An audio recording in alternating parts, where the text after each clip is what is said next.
देखो, कोई भी कितना ही बड़ा मिनिस्टर बन जाए, स्टेट में चीफ मिनिस्टर की चलती है। कुछ आदमियों की ऐसी होती है कि वो मुख्यमंत्री से पहले दिन ही बिगाड़ लेते हैं, तो वो इलाके का भला नहीं कर पाते। वो आप अपनी चौधर चलाओ, लेकिन इलाके के विकास के लिए आप कब तक लड़ाई लड़ते रहोगे मुख्यमंत्रियों से?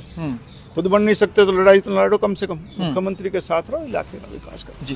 तो मिनिस्टर की कोई बात, यदि आपके चीफ मिनिस्टर से इक्वेशन ठीक नहीं है तो आप विकास के काम नहीं कर सकते। नहीं, पहले से ही तलखी रही। हमारे पिताजी के टाइम पे ही राव वीरेंद्र सिंह की उनकी कभी बनी नहीं। हमने 87 का चुनाव लड़ा और 89 में चौधरी देवीलाल जी ने राव वीरेंद्र सिंह को एमपी की टिकट दे दी और उनके बेटे अजीत सिंह को यहाँ से टिकट दे दिया, रेवाड़ी से लोकदल का। जबकि राव इंद्रपाल वहां लड़ रहे थे, रघु यादव ने इस्तीफा देने के कारण वो सीट खाली हुई थी। तो हमने कहा चौधरी देवीलाल से हरियाणा भवन में कि जी दोनों टिकट एक परिवार को मत दो। आपने राव वीरेंद्र सिंह की हाँ भर ली, तो अब राव वीरेंद्र सिंह को लोकसभा में उतार दो, यहाँ राव इंद्रपाल को टिकट दे दो। तो उन्होंने कहा ना, मैंने हाँ भर लिए।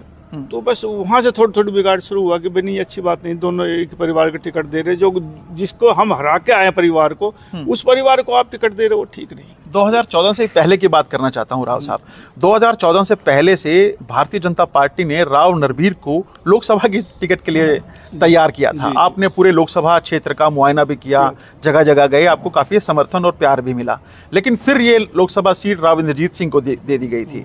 क्या कारण समझते हैं कि भारतीय जनता पार्टी ने जो आपके ऊपर विश्वास जताई थी, आस्था जताई थी, वो फिर उससे पीछे हटी और आपको फिर विधायक का चुनाव यहाँ से लड़े, बादशाहपुर विधानसभा से मंत्री बने? नहीं, भारतीय जनता पार्टी की सोचती कि सारे परिवार इकट्ठे हो जाएं आहिरवाल में, तो उनकी बढ़त हो जाएगी और भारतीय जनता पार्टी की प्रदेश में भी फायदा होगा, सरकार बन जाएगी। और भाई राव इंद्रजीत सिंह इस शर्त पे आए होंगे कि भाई उनको मुझे पार्लियामेंट लड़ाई जाए कि नरवीर सिंह को मना लेंगे।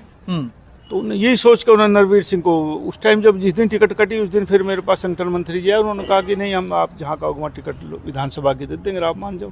तो हमने कहा ठीक है साहब, कोई बात, जो पार्टी का फैसला वो पार्टी का फैसला मानेंगे।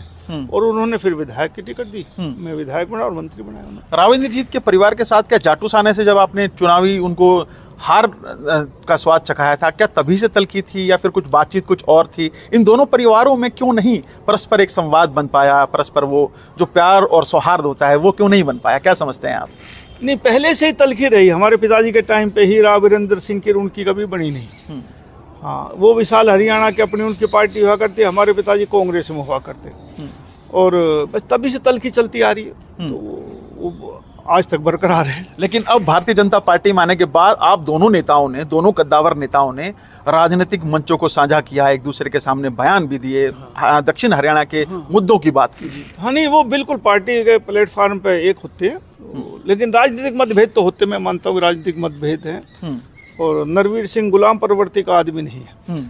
हाँ, मैं गुलामी सहन नहीं करूंगा, तो कोई हो चाहे वो, और अपने मन की बात मैं कह सकता हूँ। लेकिन जहाँ तक राजनीतिक बात है, मैं एक भारतीय जनता पार्टी में, भारतीय जनता पार्टी की नीति रीतियों को जनता में पहुँचाने पे, चाहे एक मंच हो चाहे अलग अलग मंच हो। मैं पिछड़े हुए मेवात की बात करूँ, गुड़गांव की बात करूँ, रेवाड़ी की बात करूँ, या फिर इस दक्षिण हरियाणा की बात करूँ, उस दक्षिण हरियाणा की बात करना चाहता हूँ जिस दक्षिण हरियाणा के लिए राव इंद्रजीत सिंह बोलते थे कि मुख्यमंत्री भूपेंद्र सिंह हुड्डा ने पक्षपात किया, मुख्यमंत्री मनोहर लाल खट्टर ने दक्षिण हरियाणा के साथ पक्षपात किया। तो ऐसा क्या कुछ था 2014 से 2019 के बीच जो राव नरवीर ने अपने प्रायोरिटी के ऊपर रखा था उस मुद्दे को और यहाँ पे कराया?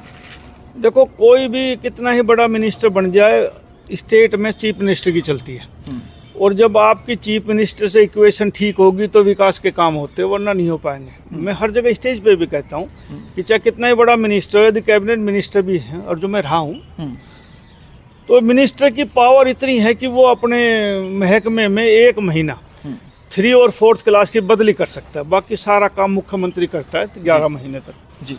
तो मिनिस्टर की कोई बात, यदि आपके चीफ मिनिस्टर से इक्वेशन ठीक नहीं है तो आप विकास के काम नहीं कर सकते। 2014 से 19 तक मनोहर लाल जी ने मेरे ऊपर विश्वास किया, और इलाके के विकास के लिए कभी मैंने कोई काम कहा, उन्होंने ऐसा कोई एक, मैं नहीं कह सकता कि उन्होंने इनकार किया, वो फाइल ना निकाली, सारे विकास के काम किए, इसीलिए गुड़गांव का विकास हो पाया। और मेरा ये मानना भी है कि विश्वास जमाने में बहुत समय लगता है, तोड़ने में सेकंडों लगती है। कुछ आदमियों की ऐसी होती है कि वो मुख्यमंत्री से पहले दिन ही बिगाड़ लेते हैं, तो वो इलाके का भला नहीं कर पाते। वो जब तक आप मुख्यमंत्री से इक्वेशन ठीक नहीं रखेंगे, इलाके का भला नहीं होगा। आप अपनी चौधर चलाओ, लेकिन इलाके के विकास के लिए आप कब तक लड़ाई लड़ते रहोगे मुख्यमंत्रियों से? खुद बन नहीं सकते तो लड़ाई तो लड़ो, कम से कम मुख्यमंत्री के साथ रहो, इलाके का विकास करो। अच्छा, आपने हालांकि पहले भारतीय जनता पार्टी को ज्वाइन किया था और राव इंद्रजीत सिंह ने बाद में किया था। हरियाणा तक से बातचीत में राव इंद्रजीत सिंह ने खुलासा किया कि 2014 में जब उन्होंने भारतीय जनता पार्टी ज्वाइन की तो उन्हें मुख्यमंत्री पद का एक भरोसा दिलाया गया था कि आपको मुख्यमंत्री बनाया जाएगा।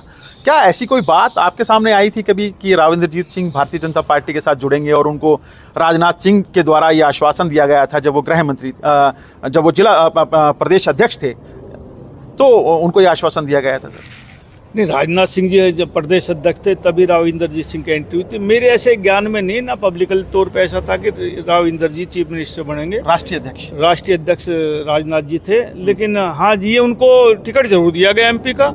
आज तक मंच पे हमने ये नहीं सुना कि राजनाथ जी ने कहा हो। अंदर खाने कोई बात हुई तो उसका मेरे पास।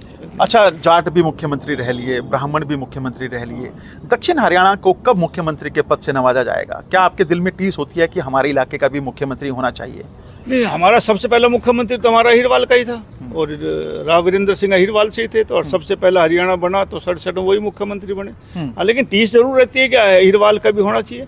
लेकिन मनोहर लाल जी ने सब जगह का विकास किया, ऐसी बात नहीं कि हम ये कहें कि उन्होंने, वो करनाल के एमएलए हैं, रोहतक के रहने वाले हैं, उन्होंने विकास गुड़गांव में भी उतना ही किया है। लेकिन ये मैं ये देखता हूँ इस साल, इस 2014 से 19 के बीच में हमारे लोग ये कहते हैं कि यहाँ विकास नहीं हुआ। हमें ये मानता हूँ कि अब क्या कुछ कमियां रही कि उतना विकास जो 2019 से 2024 तक उतना विकास नहीं हो पाया जो पहले मनोहर लाल जी ने किया। बादशाहपुर विधानसभा सीट काफी हॉट सीट के तौर पर जानी जाती है, और सबसे बड़ा मुझे लगता है कि विधानसभा क्षेत्र भी है, सबसे बड़ा विधानसभा क्षेत्र है, सबसे ज्यादा वोटर्स हैं यहाँ पे। पिछली बार यहाँ से आपको टिकट नहीं दिया गया, जबकि सर्वाधिक लोकप्रिय मिनिस्टर्स में से आपका नाम भी सामने आता था। क्या लगता है कि आपको इस टेन्योर के अंदर आपने सोचा होगा कि क्यों टिकट काटा गया? क्या कुछ कमी रह गई थी? कई बार राजनीतिक कारण होते हैं उसका, अब मैं टीवी के सामने कहूँ उसके ना अच्छा नहीं लगता, लेकिन राजनीतिक कारणों से मेरी टिकट काटी गई। कुछ लोगों दबी जबान में कह रहे थे कि कुछ लोगों ने आपका टिकट कटाने का काम किया। क्या कुछ ऐसा भी वजह रही? बिल्कुल, बिना कटवाए तो टिकट कैसे कटता? बहुत से लोग तो इसमें शामिल, तो उनकी चलिए उन्होंने कटवा दिया।